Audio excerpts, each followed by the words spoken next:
Hey guys, happy Institute. I know you are all around probably I think week 3, week 4, so you are in that infamous time in TFA Institute where you are feeling extremely tired. You've been given a lot of information and you've been teaching, but congrats, you made it this far and you are more than halfway through.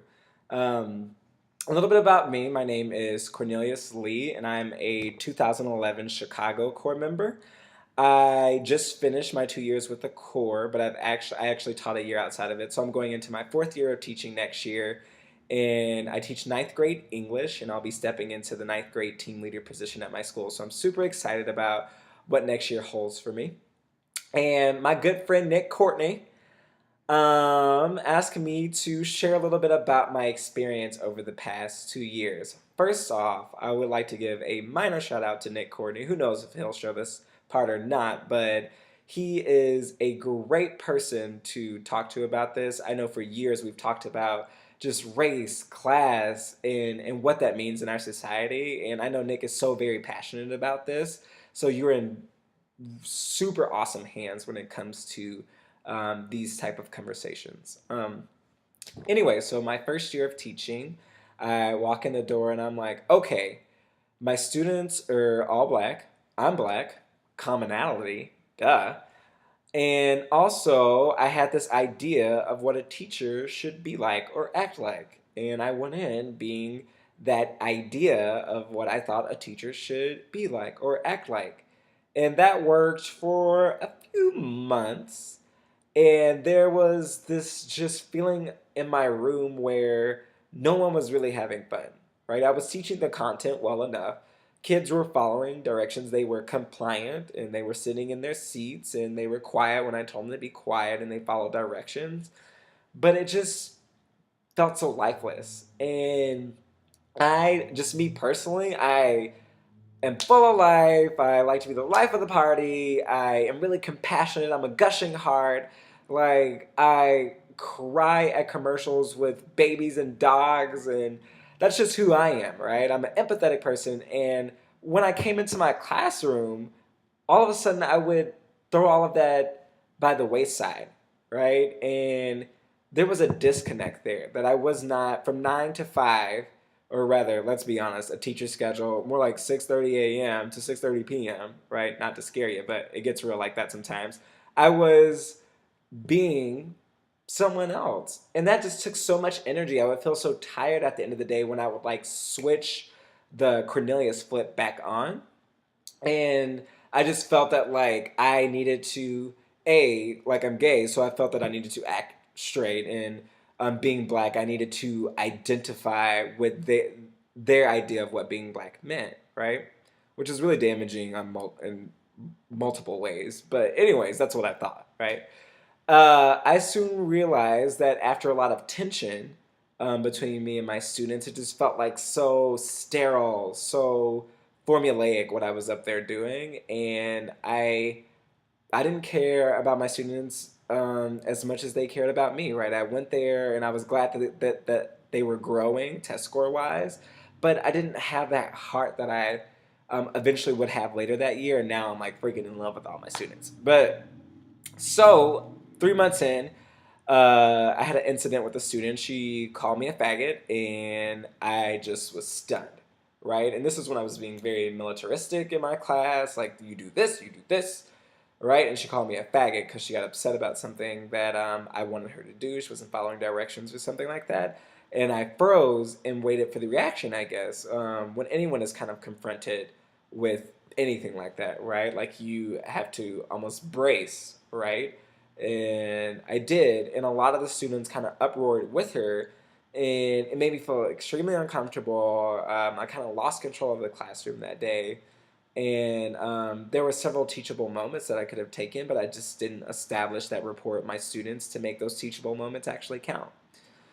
So I survived through first semester, and over Christmas break, I had to have like, as I like to say, a come to Jesus moment where I was like, what is going on? How can I fix this? I cannot sustain this for the next year and a half, right? And I really like the idea of teaching, but what's going on? And I talked to my MTLD, which is sort of your manager of teacher leadership development that you'll have during the school year. It's sort of like your CMA, but during the school year, which I'm sure you already know. And we kind of worked through it, and I did some soul searching on my own and came to the conclusion that I'm just not being myself, right? Like I was going in and being this like robotic version of what I thought a teacher should be based off of these videos that I saw, and that just like was not cutting it, you know? Like I had to cut it out. And so I did. I came in Christmas or after Christmas break and was completely and totally myself. And for the first week or so, the kids were like, wait, like, what's going on? Like, Mr. Lee? Right? But given that I gave them that 2 weeks to get established, I was more open with them. Like, I wanted to talk about their families and I wanted to talk about myself, right? And I was like not afraid to be a little sassy, right? Because that's like me, and I wasn't afraid when something caught me off guard to cry a little bit, even though that's not traditionally masculine. But how do we show our kids like differences in the world if we don't provide those examples? Because sometimes as teachers, we create the weather. We have so much power, and I just was like unaware of the power that I had to influence or affect really positive changes in my kids and break down some of these gender roles and what they thought about gays, what they thought about black men. And you too have that same power, right? It's just hard to realize that. So, anyways, I came in second semester and just totally blew it out of the water with the kids. Their scores were great. You walked into my classroom, it was night and day. Like kids were following directions because they bought into me, not because they were afraid of a consequence of getting a detention, but they knew they didn't want to make me upset because they started liking me, right? They started buying into Cornelius instead of buying into my expectations. And by buying into me, which is sneaky, they bought into my expectations, right? You like trick them into it because you're like, you love me so much. And by loving me, you're going to love the fact that I need you to listen, sit up straight, write notes the appropriate way. Do not talk while I'm talking because you respect me, right? So you have them following rules, not because of the rules, but because of you, right? You have them buy in. And by the end of the year, it was totally fun, but I want to skip ahead to this year because definitely like your years aggregate on themselves and the experiences that you have from your first year, you learn and then you take that into your second year. And had I had someone tell me a story like this, I think I would have went into my first year a little bit more prepared to be myself and know that that's okay and to know that there is immense power in being truly yourself, like to create just this awesome, crazy change that is not only academic but social, right? And sometimes our kids need that just as much, if not more, as they need that academic support and growth. So, this past year, a similar run in at the very end of the year. Keep in mind, this past year, I went in day one being CORN, corn, right? That's Cornelius for short, corn. They can tell you all about it. So, I had a blast, right? Like, if you were learning about apostrophes, it was going to be fun. If you were learning about, parenthetical phrases, that was going to be fun too. Typically not fun. Parenthetical phrases not fun. I'm sure most of you are like, what's a parenthetical phrase, right? Like that's stuff that we technically don't go over anymore, and making that fun because I like to be fun. If that's not your style, then that's not your style. Some people are like really sarcastic. Some people have a dry sense of humor. Some people go about it in being like an open bleeding heart with their students. Like whoever you are outside of the class needs to come inside of that classroom with you. You can't leave it like a briefcase at the door when you walk in and pick that briefcase back up. It needs to come in that classroom with you. So I did that from day one this year. And at the very end of the year, I had not had a run in all year long with anyone calling me a faggot or making any like reference about being a bougie black man or whatever. And I get to the end of the year.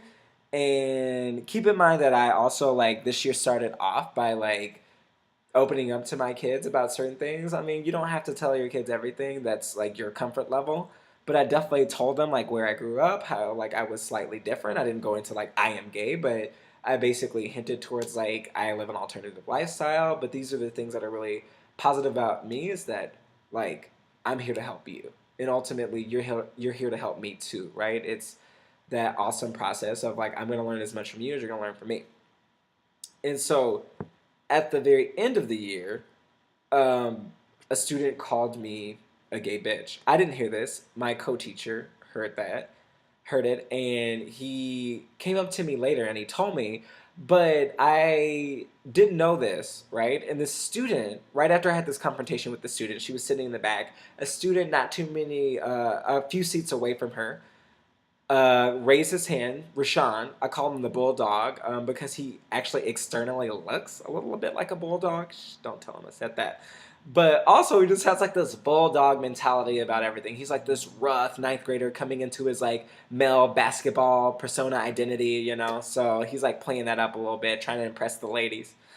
Um, and so he raises his hand, he calls me over, and he says, "Hey, um, thank you for being a great teacher this year. And thank you for teaching me not only how to write, but just be a good person."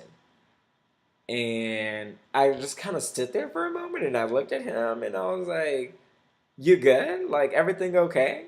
And he's like, "Yeah, I'm good." And I was like, "Okay, well, like, thank you." And I took a little bow in front of him, being, cheesy or whatever. And I was like, "It's just like that meant a lot, Rashawn." And I just like didn't foresee that coming for you, but I shouldn't pass judgment. And he's like, "Yeah, you're right. You shouldn't pass judgment." Trying to be funny about it. And then later I find out that he said that as a direct response of overhearing my other female student call me a gay bitch. And I just right then and there just broke into tears with my co-teacher. And it wasn't because that girl called me that, but it was the level at which my students in the back of the room, like, I didn't know why they scoffed at her, but a lot of them in retrospect looked at her and gave her a face. And then Rashawn called me over. I had at least 2 to 3 students that were sitting around her write me notes after that, and not once mentioning what Gigi said because they respected me that much.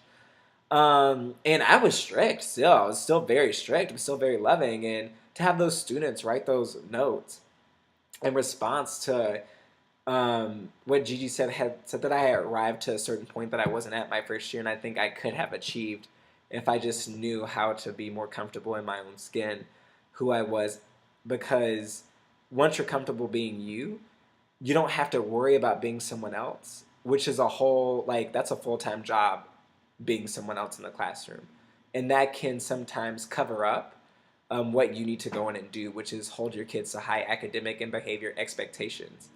And when you can completely be yourself, 100% of your focus is now on how do I get my kids where they need to be academically, socially, and how can I hold them to really high behavior expectations while doing that. And that can be a very beautiful thing. So that's a little bit about my experience, and I hope that helped. I can expand on how I basically took the BMC and kind of twerked it and worked it to be my own, because anything you're learning now, like everything you're learning is like awesome, but ultimately you're going to be in front of your students, your CS, your CMA, your SD, like none of them are going to be in front of your students come August. You are. So you have to take what they're saying and interpret it through your lens, right? And that's okay, right? Like if what you're doing is a little different and a little quirky or a little dry or whatever that may be, however you may identify yourself, bring that, like I said, that suitcase, your identity into the classroom with you, and enjoy that, and let the kids open up themselves and enjoy them too. And like I said, it has to be a learning experience both ways. It's a two-way highway, right? Like I went in thinking I have this power, but in fact, it's a shared power. I do have some power. I have the power to control my room to make sure my kids are learning, but they have the power also to create kind of the climate in my room, right? How they respond is their power. How they interpret what I'm saying and who I am is, in essence, their sort of power that they can claim too. And you have to give them that space to do that because that's really important. Um, so my charge is to remember who you are when going in that first day. Remember that you don't have to be anything else but you, and figure out how that's going to work for you. And it may take some time. Some of you, it may be quick. You can go in that first week, establish a really good rapport with the kids, and be yourself. And some of you, it's going to take some trial and error to figure out what you're comfortable with and what you're not comfortable with, and the students go through that same process too. And you have to remember that some of them are really going to jump on board with you, and some of them may take longer. And just know that always a two-way highway in that respect. Um, I know this is running a little long. I don't even know if Nick will show the last half of this, but I hope this helped a little bit. Uh, Feel free to email me or give me a call or shoot me a text. Nick, you can give him my number and give him my email. And best of luck while finishing up Institute. And I'm so excited for you. You're going to have so much fun. All right, take care.